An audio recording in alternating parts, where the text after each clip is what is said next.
দেখছেন টিভি9 বাংলা। আপনাদের সঙ্গে দুপুরে সুপার প্রাইম টাইম নিয়ে রয়েছে আমি মধুকল্পিত, আমার সঙ্গে রয়েছে আত্রি এবং রয়েছেন শুভজিৎ।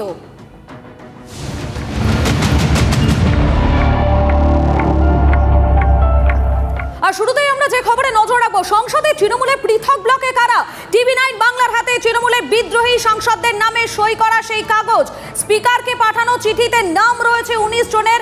কাকলি, সায়নী, শর্মিলা, জুন মালিয়াদের নামে সই করা সেই কাগজ প্রকাশ্যে এনে দাবি সংবাদ সংস্থা এনআই এর। মুখে মমতার পাশে থাকার কথা বললেও বিদ্রোহী তালিকায় সই রয়েছে দেবের নামও, এবং তালিকায় রয়েছেন শতাব্দী রায়, বাপি হালদার সহ অনেকেরই নাম রয়েছেন। আমি সরাসরি চলে যাবো, দিল্লি থেকে রয়েছেন আমাদের প্রতিনিধি জ্যোতির্ময় রয়েছেন। জ্যোতির্ময়, সংসদে তৃণমূলের পৃথক ব্লকে ঠিক কারা এবং সেই তালিকায় টিভি9 বাংলার হাতে এবারে? একদমই, দেখো যে জল্পনা এতদিন ধরে চলছিল, অর্থাৎ তৃণমূল কংগ্রেসের সাংসদ দলে যে ভাঙন ধরছে, পৃথকভাবে আড়াআড়িভাবে যে তৃণমূল ভাঙছে, সেই কথা আমরা বারবার ধরে বলছিলাম। কিন্তু একটা দড়ি টানাটানি এক্ষেত্রে হচ্ছিল যে কারা কোন ক্যাম্পে রয়েছে, এবং বারবার ধরে একটা প্রশ্ন উঠছিল। গত সোমবার দিন তৃণমূল কংগ্রেসের চিফ হুইপ অর্থাৎ প্রাক্তন চিফ হুইপ হিসেবে কাকলি ঘোষ দস্তিদার তিনি দাবি করেন যে তিনি চিঠি দিয়েছেন এবং তার চিফ হুইপের পদ বৈধ। কিন্তু তারপরেই বিভিন্ন সূত্র মারফত আমাদের কাছে খবর আসতে শুরু করে স্পিকার অফিস, একেবারে সরকারের সর্বোচ্চ স্তর, যে স্পিকার অফিসে কোনো চিঠি জমা পড়েইনি। স্বাভাবিকভাবেই একটা অনিশ্চয়তার বাতাবরণ তৈরি হয় এবং একটা দড়ি টানাটানির জায়গা তৈরি হয় যে কে কোন পক্ষে আছেন। অর্থাৎ প্রথম দিকে যাদের আমরা দেখতে পাই, তার পরবর্তী ক্ষেত্রে দেখা যায় যে মালা রায় তিনি এসে পৌঁছন, সায়নী ঘোষ তিনি এসে পৌঁছন। অর্থাৎ এক এক করে সাংসদরা তারা যে দিল্লিতে এসে এই বিক্ষুব্ধ ক্যাম্পে নাম লিখিয়েছেন, এবং সেই সমগ্র প্রক্রিয়া সম্পন্ন হতে যে কিছুটা সময় লেগেছে, আজ সকালে যখন সম্পূর্ণ তালিকা প্রকাশ হয়েছে তখন আমাদের কাছে ছবিটা স্পষ্ট হয়ে গিয়েছে যে এখনও পর্যন্ত বিক্ষুব্ধ ক্যাম্পে কতজন রয়েছে। এবং সেক্ষেত্রে আমরা দেখতে পাচ্ছি যে 19 জন সাংসদের নাম আপাতত এই বিক্ষুব্ধ ক্যাম্পে রয়েছেন, যারা সরাসরিভাবে অভিষেক বন্দ্যোপাধ্যায়কে দলনেতা হিসেবে মানতে নারাজ, এবং তাদের বক্তব্য যে তারা পৃথক দল, তৃণমূল কংগ্রেস পরিচয় নিয়ে পৃথক ব্লক হিসেবে। জ্যোতির্ময়, তোমাকে একটু থামাচ্ছে এই মুহূর্তে। মধুকল্পিতাও যেরকম বলছিল, এই মুহূর্তে একটা লেটেস্ট আপডেট, বিগ ব্রেকিং এই মুহূর্তে আপনাদের জানাবো যে আগামী সোমবার স্পিকারের কাছে সশরীরে হাজিরা দিয়ে বিক্ষুব্ধ যে সাংসদরা রয়েছেন তারা আলাদা ব্লক গঠনের আবেদন জানাবেন। এই মুহূর্তের অন্যতম গুরুত্বপূর্ণ বিগ ব্রেকিং, সোমবার স্পিকারের কাছে সশরীরে হাজিরা দিয়ে আলাদা ব্লক গঠনের আবেদন জানাবেন বিক্ষুব্ধ তৃণমূল সাংসদরা। পাশাপাশি এটা আপনাদের জানিয়ে রাখি, সূত্র মারফত জানা যাচ্ছে যে আগামী রবিবার বিকেলের মধ্যে সব সাংসদকে দিল্লি পৌঁছতে নির্দেশ দেওয়া হয়েছে। আমার সহকর্মী জ্যোতির্ময় কর্মকার আরও একবার আমাদের সঙ্গে টেলিফোন লাইনে রয়েছে। জ্যোতির্ময়, আমি জানতে চাইবো যে সরাসরি রয়েছেন জ্যোতির্ময়, জানতে চাইবো যে এই সোমবার দিন বিক্ষুব্ধ সাংসদরা তারা স্পিকারের কাছে সশরীরে গিয়েই আবেদন জানাবেন, তার আগে তারা কোনোভাবে মুখ্যমন্ত্রীর সঙ্গে বসছেন এমন কোনো সম্ভাবনাও কি রয়েছে? দেখো, সূত্র মারফত যে খবর আমাদের কাছে আসছে যে রোববার দিন ফের সমস্ত সাংসদ অর্থাৎ যে বিক্ষুব্ধ ক্যাম্প তাদের সঙ্গে বৈঠকে বসতে পারেন শুভেন্দু অধিকারী, এবং মুখ্যমন্ত্রীর সঙ্গে এই বৈঠক দিল্লিতেই আবারও হবে। অর্থাৎ 3টি বৈঠক বিচ্ছিন্নভাবে হয়েছে, এবার একেবারে 19 জনকে নিয়ে এই রবিবার দিন মুখ্যমন্ত্রী বৈঠকে বসতে পারেন বলে সূত্র মারফত খবর। কিন্তু প্রশ্ন যে স্পিকারের কাছে যাওয়ার প্রয়োজনীয়তা কোথায়?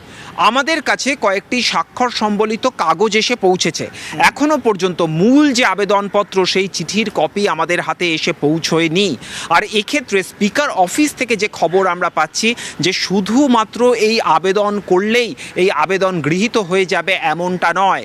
এক্ষেত্রে স্পিকারের সামনে একটা শো অফ স্ট্রেংথ করতে হবে, আইডেন্টিটি ভ্যালিডেট করতে হবে। অর্থাৎ কি, প্রত্যেক সাংসদকে সশরীরে স্পিকারের সামনে যেতে হবে এবং সেখানে তাকে জানাতে হবে যে তার আসন বদল করা হোক এবং তাকে সেখানে স্বাক্ষর করতে হবে। সেই স্বাক্ষর মিলিয়ে দেখা হবে, অর্থাৎ যে প্রতিলিপি আমাদের হাতে এসছে এবং ওখানে তিনি যে স্বাক্ষর করবেন সেই 2 স্বাক্ষর মিলিয়ে দেখা হবে। তারপরেই তাদেরকে ট্রেজারি বেঞ্চের দিকে, অর্থাৎ যেদিকে সরকার পক্ষ বসে, অপোজিশন বেঞ্চ থেকে সরিয়ে সরকার পক্ষের দিকে তাদের লোকসভায় নতুন সিট অ্যালট করবেন স্পিকার। আচ্ছা, তার মানে আলাদা ব্লক গঠনের জন্য এই আনুষ্ঠানিক রিচুয়াল এটা রয়েছে, যাতে সবাইকে সশরীরে প্রেজেন্ট থেকে তাদের সম্মতিক্রমে বিষয়টা হবে। ধন্যবাদ জ্যোতির্ময়। প্রথমত আমি তো সবসময় বলেছিলাম যে ম্যাজিক ফিগার আমাদের কাছে আছে, তার মধ্যে কোনো ভুল ছিল না। যারা বলছিল, যারা ভাবছিল, তারা ভুল ভাবছিল এবং তারা নিজেদের মতন করে গেস করছিল এবং তাদের গেসিং থেকে ভুল তা প্রমাণ হচ্ছে। আমি তো বারবার তোমাদেরকে বলেছিলাম যে যদি ওয়েট করো এই লিস্টটা পেয়ে যাবে, ওয়েট করো। কারণ প্রথমত স্পিকার দিল্লিতে ছিলেন না, আমাদের ইন্টারনাল কিছু বিষয় ছিল যেগুলোর জন্য আমরা এটাকে আটকে রেখেছিলাম। তোমাদের কাছে পৌঁছতে তো বারবার তো খুলেছিলাম, আমার তো কোনো মিথ্যে নেই এবং এখনো প্রমাণ যেহেতু মিথ্যে বলা হয়নি এবং স্বীকৃতি পেলেই তো স্পিকারের কাছ থেকে তো তোমরা পেয়েছো, স্পিকারের কাছ থেকে তো চেষ্টা একে একে নিবিষে দেউটি, এদের অনেকে কেউ বোধহয় মহিলার সভানেত্রী, যুব সভানেত্রী সব করেছিল না। এরা সব বাংলার নেতা নেত্রী, বাংলার নেতৃত্ব দেবে। মমতা ব্যানার্জিকে কত ভালোবাসতো তার ভাই বোনেরা, নায়ক নায়িকারা, গায়ক গায়িকারা সব পালিয়ে গেছে। তো এদের নিয়ে রাজনীতি করলে যা হয় তাই হবে, তাই হচ্ছে। বহুদিন বহুবার অনেকেই বলেছি, কেউ সাহস করেনি, সেটা আলাদা কথা। কিন্তু আমি এই সমস্ত এমপি করা, এদেরকে এমএলএ করা, এদের মন্ত্রী করা, এদের রাজ্যসভায় পাঠানো, এইসব নিয়ে আমি বোধহয় 200 বার বলেছি। এটা দরকার ছিল, এটা ঠিকই হয়েছে। এটা মমতা ব্যানার্জির ঔদ্ধত্যে, অহংকার আর দম্ভের এবং প্রত্যেককে যে ছোট করা, অসম্মান করা, অপমান করা, এটার থেকে তো কেউ মুক্ত নয়, কেউ বাদ যায়নি। তো এখন সেটা পাচ্ছে। বহু বছর আগে একটা পৃথিবী বিখ্যাত বই 18th ব্রুমেয়ার অফ লুই বোনাপার্ট, তাতে লেখা হয়েছিল history repeats itself first as a tragedy and then as a farce.